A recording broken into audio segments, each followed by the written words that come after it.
President al-Assad stressed during an interview with Ad-Dounia TV that Syria fights a regional and international battle and needs time to finish it.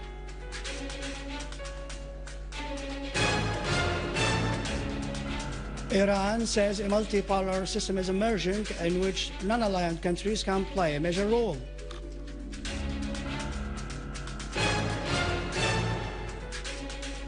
Al-Moallem stresses that the Syrian delegation withdraws in protest against Morsi's speech, which encourages more bloodshed in Syria.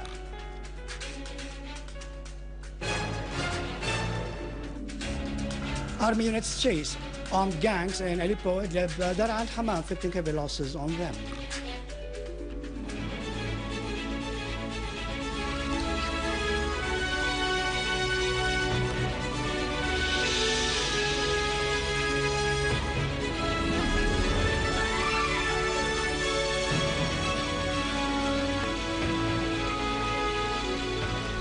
Good afternoon, ladies and gentlemen. Welcome to our news for today. Foreign and Expatriates Minister Al-Moallem has said that the Syrian delegation taking part in the non-aligned country summit in Tehran has withdrawn during the speech delivered by the former president of the summit, Mohammed Morsi. Mr. Al-Moallem added that this was in protest against the speech, which violated the summit norms and is considered an intervention in Syria's internal affairs. Mr. Al-Moallem stressed that the Syrian delegation's withdrawal is also a rejection of the instigation, which encourages the shedding of Syrian blood implied in Morsi's speech. However, the Syrian delegation resumed its follow-up of the summit's meetings after the speech ended. Mr. Al-Moallem clarified. Supreme leader of Iran's Islamic Revolution, Sayyid Ali Khamenei, stressed on the sidelines of the non-aligned summit that Iran sees that the natural condition to solve the crisis in Syria is to halt sending weapons to the armed terrorist groups in the country. Khamenei affirmed that the prevailing situation in Syria is caused by the outflow of weapons sent to the terrorist groups from across most of Syria's borders. He said that the governments of the countries sending arms to the terrorist groups in Syria are the ones responsible for hindering the implementation of the plan of the former UN envoy to Syria, Kofi Annan.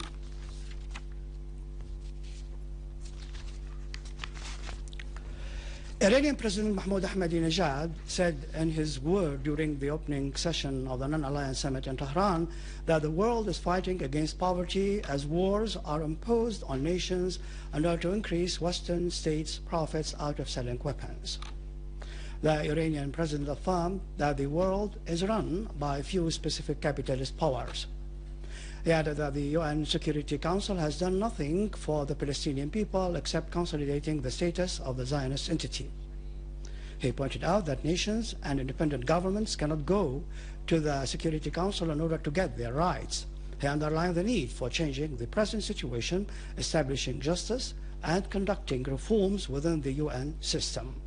President Najad said the non-aligned countries' potentials are huge that enable them to play an important role at the level of international relations to realize peace and justice in the world.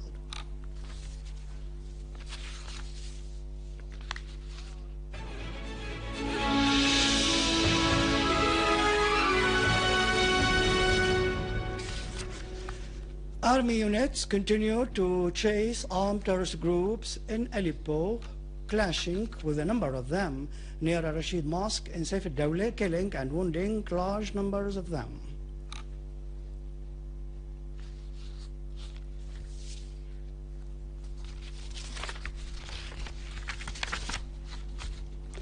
In cooperation with local residents, army units chased armed groups in Saif al-Dawla and al-Moallem area used by them as bases to commit crimes against citizens. Authorities found a cache of weapons and a satellite transmission set and a number of cameras. During the operation in Salah ad-Din, Al-Amiriya, Al-Hashkal, and Tel al-Zarazir in Aleppo, authorities confiscated large amounts of weapons, which included ammunitions, 1 mortar, 3 machine guns, pump-action rifles, medical equipment, and hand grenades. Authorities also found a factory for manufacturing explosives. 3 snipers were also killed in Al-Azamiya area. Army units also targeted armed terrorists near Al-Ibn Mosque in Kastel Harami, killing large numbers of them.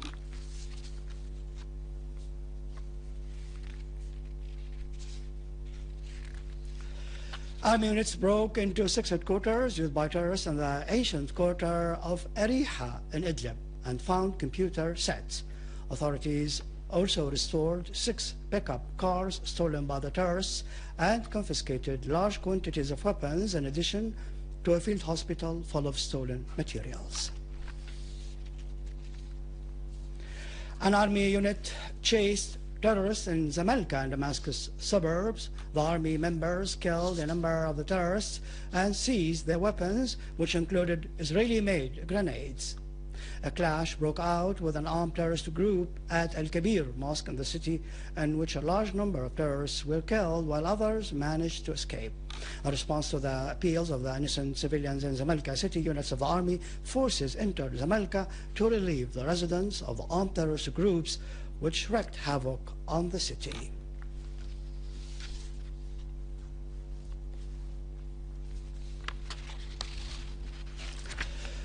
Authorities have come across several stolen archaeological findings in a terrorist hideout in Kirkad, intended to be smuggled outside Syria. Among the pieces found was a mosaic painting of a unique kind in the world. It had been stolen by terrorists from Afamia Museum.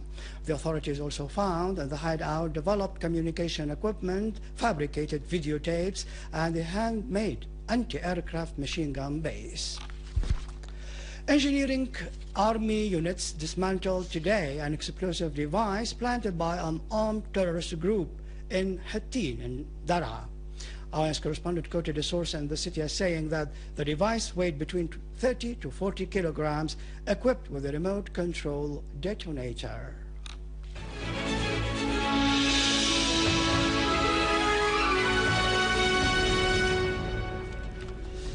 Finally, President Bashar al-Assad has stressed that the readiness of the armed forces for self-sacrifice and their successes had protected the homeland of the danger awaiting it, and that the people's attitude in embracing the army played a major role. President Bashar al-Assad has stressed the armed forces' readiness for self-sacrifice and their successes that protected the homeland of the danger awaiting it, and that the people's attitude in embracing the army plays a major role in such successes. In an interview conducted with His Excellency by the Syrian Ad-Dounia satellite channel, President al-Assad said Syria needs no green light concerning sovereign, local and patriotic issues, neither from friends nor from foes, not even from adversaries. The President affirmed that the battle today was that of willpower, and to say that the events in Syria started peaceful and unarmed was not accurate, because from the first week of such events, policemen and security personnel fell martyrs. Was their martyrdom caused by screams and the ultrasound strength of the demonstrators' voices? The President wondered. The President said what is happening in Syria is terrorism, which we will not hesitate to be decisive about. He added that our brave armed forces are the most important sector in our homeland's steadfastness, and they are carrying out heroic operations unique in kind. If they use all their military potentials, they can crush large areas, but this is unacceptable and would not realize they aspired for results, the President pointed out. President al-Assad said some sides made a mistake when they believed that the ship was that of the regime. It was that of the homeland as a whole. If it survives, it was that of the homeland as a whole. If it survives, the whole homeland will survive. And if it sinks, the whole homeland will sink. The President added that the masses of the people, not the elites, made the ship survive.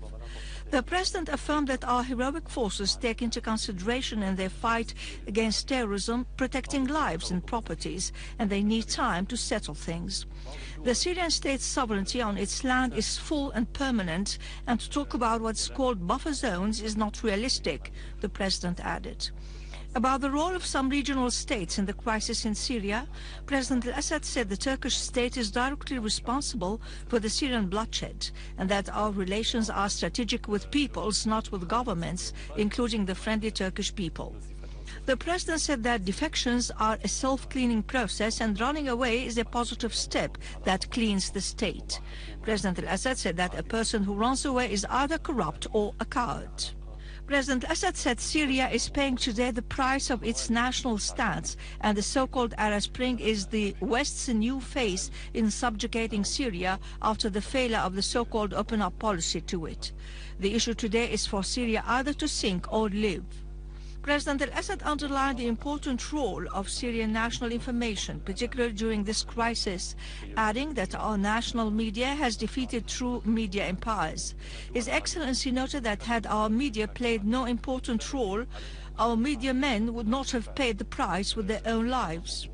President al-Assad said that the Syrian people, with all their categories, have been the ones who have protected the homeland, and that Syria's destiny lies in the hands of the Syrian people. The President added that men of religion played a substantial, honorable and historical role if we take into consideration that the essence of the crisis was to sow sedition. On the economic situation, President al-Assad pointed out that Syria is a productive country and our economy must be reformulated so that benefits would come out of the crisis, adding that we must change some of our consumption habits. About the release of some detainees, President al-Assad said that was not a step of weakness, but one that illustrated the state's self-confidence.